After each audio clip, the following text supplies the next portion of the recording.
Anfield, Black Americans and white Americans live in two very different Americas, and that is just a fact. Only in the past few decades has the nation made any serious efforts to fix that. And my guest tonight says those serious, broad-based, and very expensive efforts have made everything worse. Shelby Steele is a senior fellow at the Hoover Institution, specializing in race relations and multiculturalism. He's written numerous books. He's got lots of degrees. He's even got an Emmy to his credit as well. Dr. Steele, it's good to see you. I have followed your work. I have watched your lectures, and I wanted to ask you about this last week that we've been through. I feel like this country is broken, and I'm feeling pretty hopeless. Should I be feeling that way?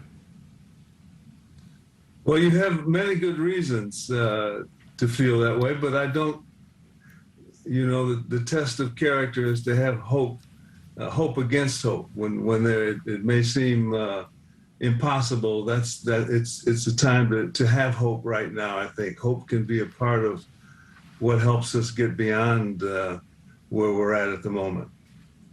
But a lot of people say hope isn't enough. Action is needed. And I know that there's some controversial views that you've had about what that action should or should not look like. And you're going to have to talk to me like I'm 5, because you're a pretty learned man, and some of those conversations you have are way up here. But I really want to understand it thoroughly, and I want people to have a lot of takeaway from this conversation. So tell me where we have gone wrong as a society in making our world together better.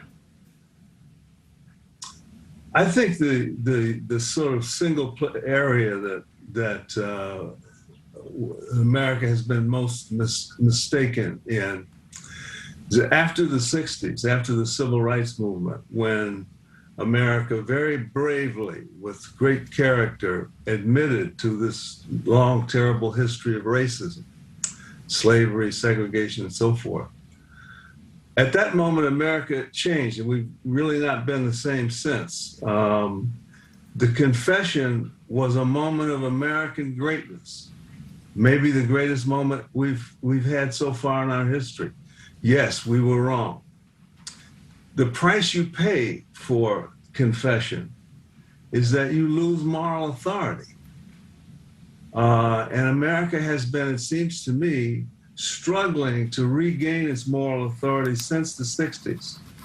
We've had countless social programs, a war on poverty, school busing, affirmative action, public housing, on and on. And yet the blacks are farther behind today than they were when all of this started. So we're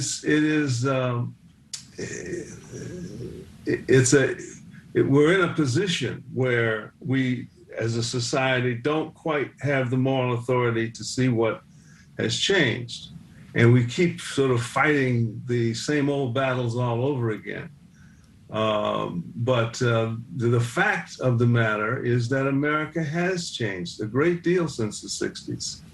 And has morally evolved and culturally evolved, and is no longer the racist nation that I grew up in.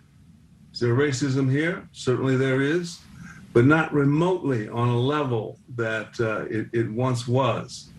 And yet we're still in 1965, as though we're still wrestling with that problem of not having a moral authority, of not having enough to really stand up to the problems, and so they just roll on. We keep going on, even though the fundamental problem of racism has been profoundly let's say it's been diminished enormously. We're not the racist country we once were, but we still act as though we are because we feel guilty about the past. My beef with what came out of the 60s is that the social reforms we put into place were much more designed to recover moral authority for white Americans than they were concerned with developing Black Americans. who had just come out of 4 centuries of oppression. Truly, that'll leave you underdeveloped. So our problem was a lack of development, education, so forth. The value system it takes to do well in freedom. So we didn't have that. But all of our social programs really just sort of almost use blacks as a means to white innocence. As I've written a lot about the fascination with innocence. It's an obsession in our society, still is, and it comes out of the 60s. So we have been more concerned with that innocence and displaying. So are you saying, Dr. Steele, are you saying that, you know, the capitulation to admitting to the horrors of what happened to black people in America led to a white guilt, and programs that were only created to help assuage that guilt, but had no intention to actually help black Americans? If I hope that's not too simplistic, but is that effectively what you're saying? That's exactly right. Yeah. So what? Okay, and I understand. Program. Pardon? Yeah, sorry. I understand that. Listen, I was pretty young in the 60s, but I can't imagine not having done anything. Well, each race had a different problem. Blacks, you know, their problem was not guilt over what they had done to another group. Their problem was underdevelopment. We were slaves for 2.5 centuries. We lived in brutal segregation, enforced with lynching and all sorts of violence. And we underwent a dehumanizing form of oppression, arguably the worst in the world ever. People say there was slavery in other countries. Yes, there was. But ours was of a particularly pernicious kind. And that left us with this problem of underdevelopment. Whites said, "Oh my God, we were racist. We did this to these people. We put them in this horrible position. So we gotta fix their problems now. We gotta go in there and we have to socially engineer them. We have to give them social programs. We have to do this and we do that, and we did. We completely changed the public education in America.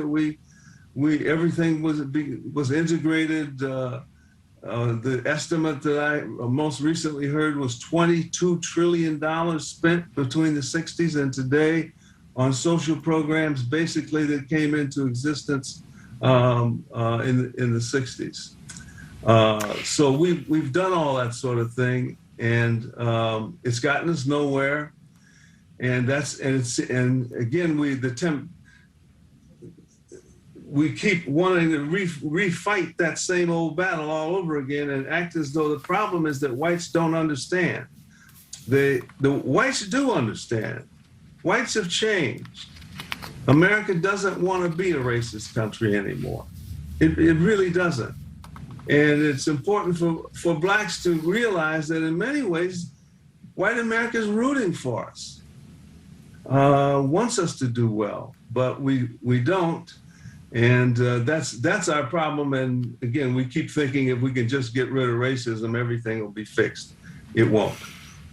So then let's talk about what the solution either should have been or should be. And there are a lot of people who would say the opposite of what you would say, and that enough hasn't been done. I mean, just look at the communities that are desperate for better schooling, better housing, better opportunities, and that perhaps there wasn't enough investment made or social programs created.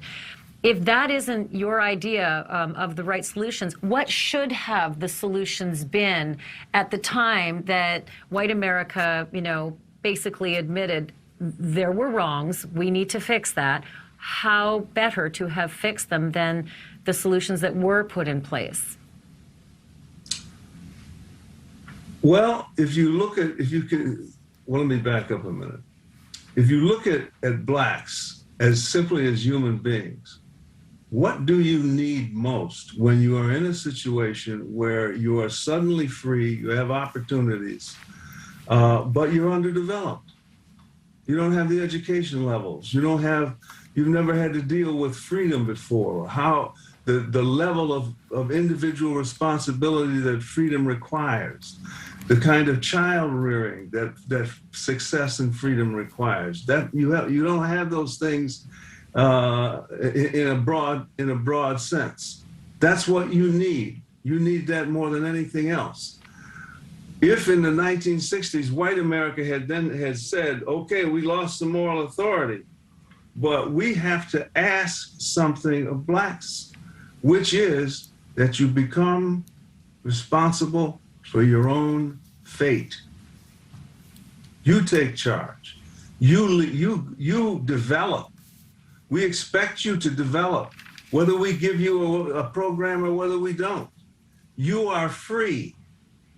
And freedom, you think, is some wonderful, glorious thing that we finally achieve, and it may be those things. But freedom also is a tough taskmaster. It asks that you be responsible for yourself. Frederick Douglass said it better than anybody. He was asked, what should the America do at the end of slavery, when all these slaves were now free and so forth? And Frederick Douglass, I think the greatest black leader of the 19th century, said, what you should do is you should leave us alone. I still believe that. I believe that the burden we think in racial reform is to fix up whites, make them moral, make them better human beings. That may be true, but I think the more important goal since the 60s ought to have been Black America taking its fate in its own hands and saying, we will be an educated people. We will develop into a place where we are competitive with all other people in the modern world. We will join not the white world, but we will join modernity itself, the modern world. We will become educated in the technical realm, in the artistic realm, in everything. We will do that. What is the difference? We will do that no matter what. I'm interested in those terms. So I'm interested in those terms, the white world and and modernity. What is the difference between those two? Not much. That is the great advantage that whites have, is that they're acclimated to modernity. It came out of the evolution of Western civilization, Western culture. And that's their great advantage over others in the world, is that they understand all of the elements that go to make up the modern world, the free enterprise economic system that we all live by, directly or indirectly. The need for competitiveness as one of the engines of development and evolution. Those sorts of, so that if you go into the home of a family, a black family, underdeveloped, 1965, and the music is on, the kids are dancing, and they're happy, and they're listening, as I did, to Smokey Robinson and the Miracles and all that sort of thing. But down the street, around the corner, across the line in the white neighborhood, the parents are reading stories to the kids.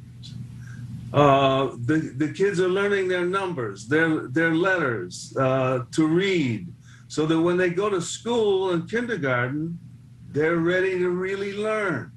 They're ready to develop themselves in ways that is going to enable them to be competitive in the modern world, in modernity, successful in rather than retreating back and saying, well, our power in American society is not how we develop ourselves. Our power is that we can use our victimization to shame white America into giving us things. Giving us, well, there's so much I want to ask you about that. I know that welfare, giving us public housing, giving us trillions of dollars worth of things. I While we can still hear are back in two the- sides of that echoing around America right now as you say it. I can hear both sides having something to say about that. And I have to fit in a break, but Dr. Steele, when we come back, I want to ask you about that very notion of what you just said.